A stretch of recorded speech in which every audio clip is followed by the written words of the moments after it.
dito naman ako sa inyo ngayon para magbigay ng moral lesson. Dito tayo magsimula sa punong to.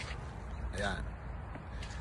Nakikita nyo ngayon guys ang tinatawag na taglagas o fall. Ayan. Fall. Fall, diba? Hindi fall for you. Iba yan. Pag fall guys, ibig sabihin lagas lang mga dahon. Pangit yung puno. Pangit. Pumapangit sila. Gusto ko lang yung matutunan na story dito is after ng fall, tutubo yung mga magiging winter, magiging snow, di ba? So mamamatay lalo sila. Kumbaga, suffer yung mga puno ng ilang buwan. Suffer. Hindi la supper o hindi grasshopper. Suffer as in ano sila?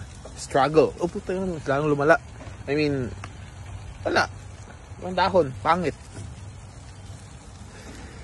Pero, dating na summer, magbubloom sila yan. Kakadahon ulit. Gaganda ulit. Tulad ng buhay natin. Pag may panahon na down tayo, struggle tayo, suffer tayo,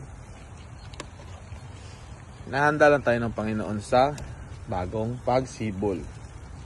Ganun lang yun. So, whenever you're down in trouble and you need a helping hand, panalangin lang, tiis-tiis lang. Tsaka, higit sa lahat, ihaw kayo ng steak ba? Ihaw kayo ng steak para mas makatulong sa inyo. O sige guys, paalam na. Luto muna ako ng steak para mag-bloom. O yan o. Okay. Babush.